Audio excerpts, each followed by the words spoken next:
Fala pessoal, tudo bem com vocês? Fiquei um tempo sem fazer vídeo, mas eu estava com bastante demanda de trabalho e acabei focando em outros projetos também.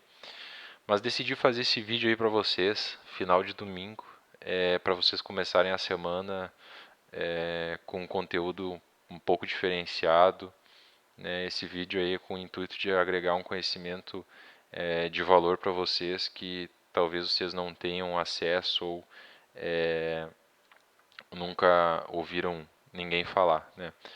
Afinal de contas, o que é muito disseminado no mercado brasileiro são formas subjetivas de análise, né? Famosos aí suporte e resistência, linhas de tendência, padrões de candle, enfim, essas formas são muito divulgadas, né?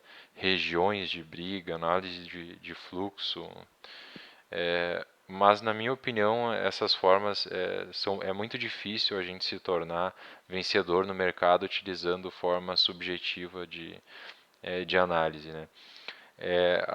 A maneira objetiva ela facilita muito porque ela facilita a tua tomada de decisão, né? Faz com que o emocional fique um pouco de lado, né? Porque tu segue sempre a razão. Então, o intuito desse vídeo, eu até fiz aqui um roteiro. O intuito desse vídeo aqui é mostrar para vocês como criar uma estratégia lucrativa para day trade. Já está aqui, né, o resumo do que eu vou falar nesse vídeo, então fica até o final. Já peço que, se possível, né, se vocês gostarem do vídeo, se inscrevam no canal e deixem um like. Se restar alguma dúvida aí, pode deixar nos comentários que eu vou estar respondendo todo mundo aí, certo? Bom, o primeiro passo para a gente ter uma estratégia lucrativa no day trade é ter uma tomada de decisão objetiva, né? Ou o mais objetivo possível. O que seria uma tomada de decisão objetiva? Uma tomada de decisão objetiva simplesmente é a gente saber quando a gente vai comprar e quando a gente vai vender, né? Então, por exemplo, né, o setup da média de 9, ou essa daqui é a média de 9. Quando fechar acima da média de 9 eu compro, quando fechar abaixo da média de 9 eu vendo. Então aqui eu compro, por exemplo, e aqui eu vendo, por exemplo. Tá? Isso é uma tomada de decisão objetiva. Por quê? Porque sempre que acontecer isso, eu vou tomar uma decisão. Tá? Então a minha tomada de decisão ela vai ser puramente objetiva. A subjetividade ela já envolve uma análise de contexto, por exemplo, tudo que a gente vai ter que traçar ou colocar a nossa tomar uma decisão por conta própria, por exemplo, traçar Fibonacci. Traçar Fibonacci é totalmente subjetivo porque a gente não tem um padrão de Fibonacci, ou o Fibonacci não se traça automaticamente no gráfico. Então a gente vai ter que escolher um topo, um fundo e um topo para traçar, e isso já é uma tomada de decisão totalmente subjetiva, né? Por exemplo, eu vou escolher esse topo aqui, esse fundo aqui, esse topo aqui, e vou traçar um Fibonacci. Beleza, né? Tracei o Fibonacci, então eu sei que aqui é a região de 50%, talvez aqui eu possa tomar uma decisão. Mas isso é totalmente subjetivo, porque eu poderia ter escolhido esse fundo aqui, eu poderia ter escolhido esse fundo aqui, né, ao mesmo tempo que eu poderia ter traçado de cima para baixo, e ter escolhido esse fundo aqui ou esse fundo aqui, talvez. Então é totalmente subjetivo, né? Vai da pessoa que está analisando o gráfico, vai do trader, né? Da pessoa que está analisando, colocar no ponto que ela acha mais interessante. Ao mesmo tempo que suporte e resistência também é totalmente subjetivo, né? Porque cada pessoa que for aqui falar o que é um suporte, o que é uma resistência, vai traçar num lugar diferente. Por exemplo, para mim isso daqui é um suporte, né? Para mim isso daqui é um suporte. Agora poderia vir outra pessoa e falar, não, eu não concordo que isso aqui seja um suporte, eu concordo que o suporte tenha que ficar no fundo, é, nesse fundinho aqui, né? Outro poderia falar, não, tem que ficar no fechamento do candle, então ele vai ter que ficar aqui. Então é uma diferença aqui de alguns pontos, né? Outro falaria, não, eu acho que o suporte mais plausível é colocar aqui. né? E daí chegaria outra pessoa e falaria, não, eu acho que ao invés de colocar uma linha, né, um ponto específico, o suporte tem que ser essa região toda aqui, né? Então é uma coisa totalmente subjetiva, cada pessoa que vai analisar vai ter uma opinião diferente, né?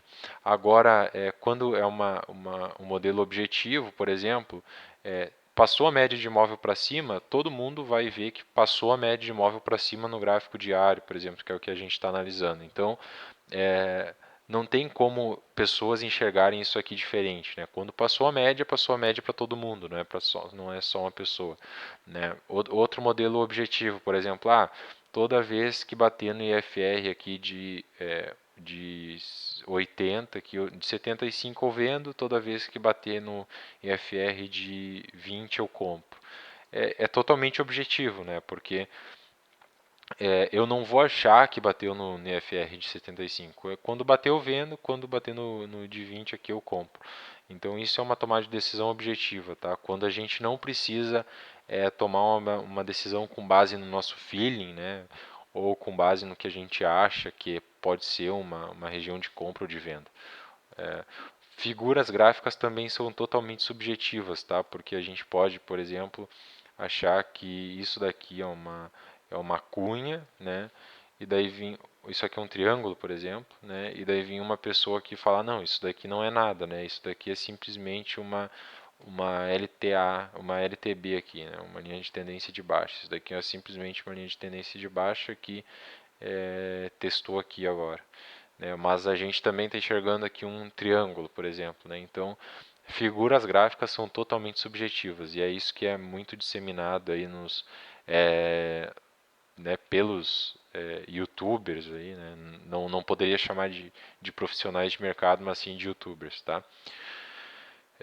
Beleza. O segundo ponto é ter uma taxa de acerto acima de 65%. Como é que vocês vão identificar isso? Fazendo backtest. Como é que faz backtest? Pode fazer de inúmeras formas. Na mão, já fiz muito na mão.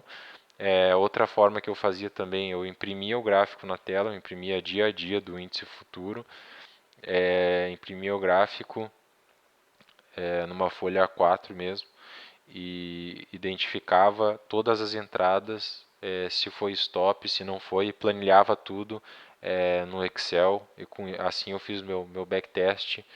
Estudei muito assim em 2019 e 2018, porque eu também utilizava padrões que não eram totalmente objetivos, tinham um pouco de subjetividade, então isso me ajudava bastante, tá? Então tem inúmeras formas. A outra forma que vocês podem utilizar é a ferramenta do Profit aqui, eu vou colocar aqui para vocês. Eu não vou entrar muito no detalhe aqui dessa ferramenta, mas tem um gerenciador de estratégia aqui no Profit. Eu coloquei aqui uma estratégia para vocês verem como funciona, tá? Ele gera um código aqui. Tem muitos vídeos no YouTube que vocês podem estar olhando, tá? Para ver como funciona. Então ele gera basicamente um código. Essa daqui é uma estratégia do Inside Bar, tá? Que o Inside Bar aqui aqui estão os padrões dele. Então basicamente bem simples. Essa estratégia ela é ativada quando acontece um Inside Bar acima da média de 8 e a média de 8 tem que estar acima da média de 80, tá? É basicamente isso. Eu coloquei no índice futuro aqui no gráfico de 15 minutos, só para a gente ver as estatísticas. A gente notou que a estatística aqui, o percentual a taxa de acerto, né, que o percentual de operações vencedoras é de 45%. Então não estaria se encaixando no que a gente gostaria aqui, que é uma taxa de acerto acima de 65%. Já adianto para vocês que no índice futuro é extremamente difícil de achar um modelo que tem uma taxa de acerto de 65% com um payoff bom, tá? Aqui daí no caso o terceiro ponto seria um payoff de 1 para 1, tá? Aqui o payoff é a razão média de lucro, média prejuízo, tá? Então, ou seja, quando eu ganho 1,13 e quando eu perco 1, tá? É basicamente isso aqui que está me dizendo aqui nessa razão média lucro, beleza? Então, essa aqui é uma estratégia que não se encaixaria, né? Ela se encaixaria no payoff, né? Mas ela não se encaixaria na taxa de acerto. Aqui, como o payoff ele deu acima de 1, a gente poderia estar considerando isso também, né? Talvez seja realmente uma estratégia boa. mas teria que avaliar inúmeras outras coisas, né? Por exemplo, a taxa de corretagem. Então a gente está vendo aqui que o lucro ele não foi muito bom, né? A gente teve um retorno muito baixo aqui sobre o capital inicial, então talvez essa estratégia de inside bar aqui acima, inside bar acima da média de 8 e da de 80 não seja uma estratégia muito eficiente, né? Que vale realmente a pena a gente estar executando. Beleza, mas existem inúmeras formas de encontrar essas estatísticas. Vocês podem também fazer outra forma que é, por exemplo, extrair no Excel aqui, que é aqui, ó, copiar para Excel. Daí ele vai gerar para vocês todos os dados aqui, vocês colocam no tempo gráfico que vocês quiserem, e ele extrai todos os dados aqui do Profit, né, o histórico de oscilações, e vocês podem estar jogando no Excel e trabalhando esses dados no Excel. Também tem vários vídeos no YouTube sobre isso, então vocês podem procurar aí como fazer o backtest dos modelos de vocês, tá?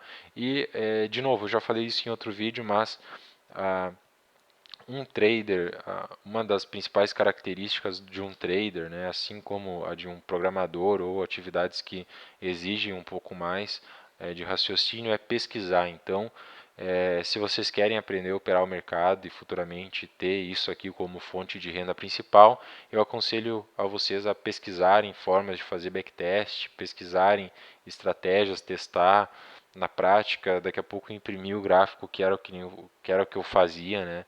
Eu imprimia e fazia à mão mesmo, backtest, quando eu não sabia utilizar as ferramentas. Depois eu continuei fazendo isso porque eu gostava de fazer, então segue aí umas dicas para vocês. Tá? O quarto ponto que eu quero deixar para vocês aqui é operar tempos gráficos maiores. Por que isso? Simplesmente para aumentar a taxa de acerto. Tá? Tempos gráficos maiores vão aumentar a nossa taxa de acerto.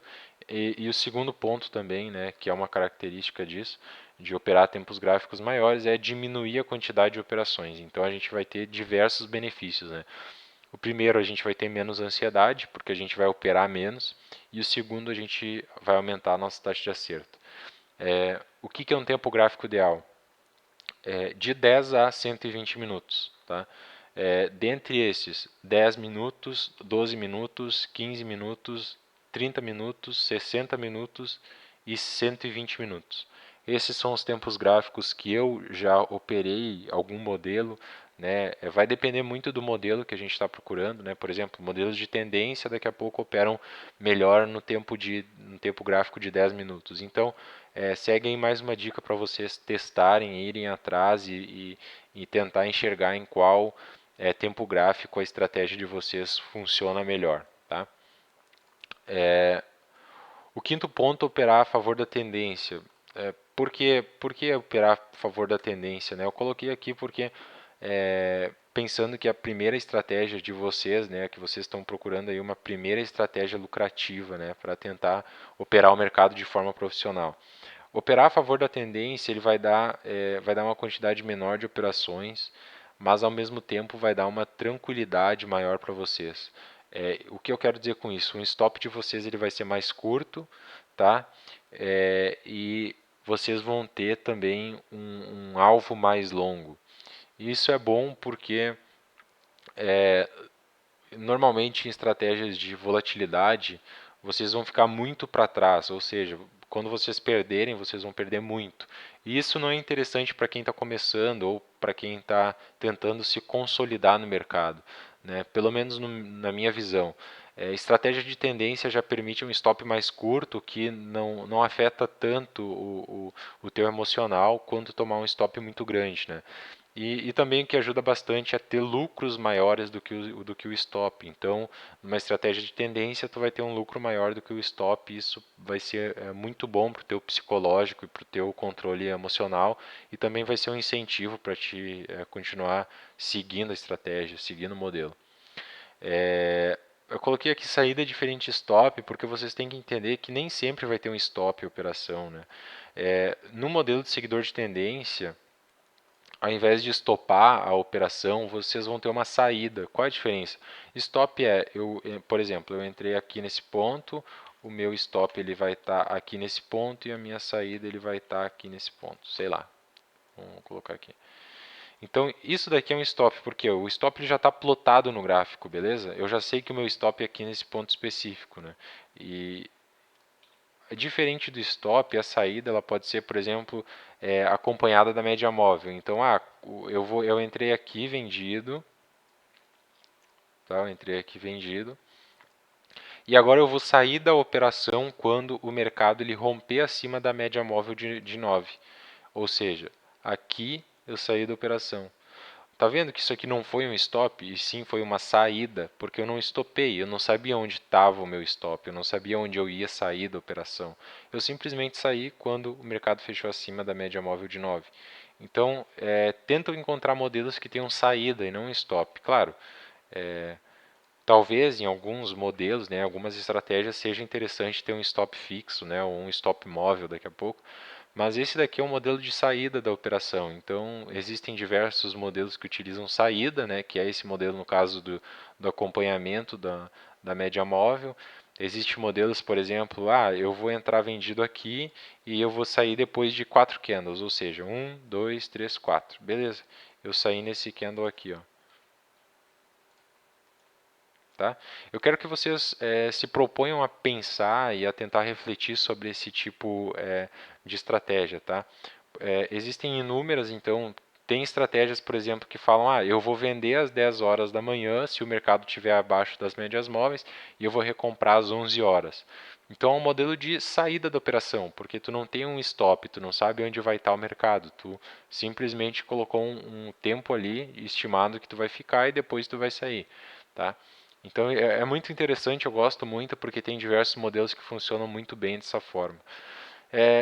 O sétimo item aqui, o sétimo ponto que eu coloquei é não operar também operar. Então procurem estratégias que não deem sinais de entrada todos os dias, justamente para se prevenir, né, de entrar em alguns dias que o mercado ele não está propício. Então façam o backtest, definam os modelos que vocês queiram operar e procurem operar estratégias que não deem muitas entradas, né? Que não deem mais do que pelo menos, né, no máximo duas, perdão, no máximo duas entradas por dia seria o ideal. Mais do que isso, três até é aceitável. Mais do que isso eu já acho exagero. Então tem que dar no máximo três entradas por dia, mas o ideal mesmo é umas quatro ou cinco entradas na semana, tá? Então, tentam encontrar aí uma estratégia que dê no máximo uma entrada por dia ou no máximo duas entradas por dia. Porque também a frase que eu coloquei aqui ela é muito verdadeira, tá? Não operar também operar. Então, quando tu não estiver operando, tu não vai estar correndo risco, ao mesmo tempo teu psicológico ele vai estar inteiro. E tu vai se guardar para um dia de que tu possa aproveitar mais, né? E tentar alongar uma operação, enfim. Pessoal, o vídeo é esse, tá? Eu espero ter ajudado vocês. Eu gostaria que vocês reflitam muito sobre esses pontos aqui. Que vocês vão atrás de procurar aprender a fazer backtest tanto no Profit com essa ferramenta aqui de gerenciador de estratégia. Eu não aconselho vocês muito a se aprofundar aqui porque ela não é muito fiel, tá? E eu acho um pouco difícil de criar estratégias um pouco mais elaboradas aqui. O que eu diria para vocês se vocês não têm conhecimento nenhum de programação ou de Excel, tentam fazer na mão mesmo, tá? Imprimam um gráfico aí, pegam uma amostra de 50 dias, já é o suficiente, 50 dias, ou seja, imprimam 50 gráficos e façam backtest nesses 50 gráficos e daí pegam as estatísticas desses backtests que vocês fizeram. Beleza? Isso já é um bom início, aí então fica a dica aí para vocês. Uma forma simples, né, de fazer backtest que todo mundo pode fazer. Tá? Outra forma é fazer no gráfico aqui mesmo, nesse gráfico mesmo. Também dá para fazer, né, e ir anotando numa planilha ou numa folha aí, o, o, os resultados. Pessoal, espero ter ajudado vocês. Volto a pedir para vocês aí, se gostaram do vídeo, deixa um like, se inscreve no canal aí, que daí me motiva a fazer um pouco mais, gerar mais conteúdo, talvez elaborar um pouco melhor aí os vídeos para vocês. que hoje eu não faço trabalho nenhum de edição, então talvez futuramente possa ser feito para deixar um pouco mais agradável também de você estar estudando. Um grande abraço, até o próximo vídeo e boas operações. Amanhã a gente inicia mais uma semana tensa aí, com muitas notícias para sair, então acho que o mercado vai estar um pouco volátil, então também tomem cuidado aí nas operações. Um grande abraço, até o próximo vídeo.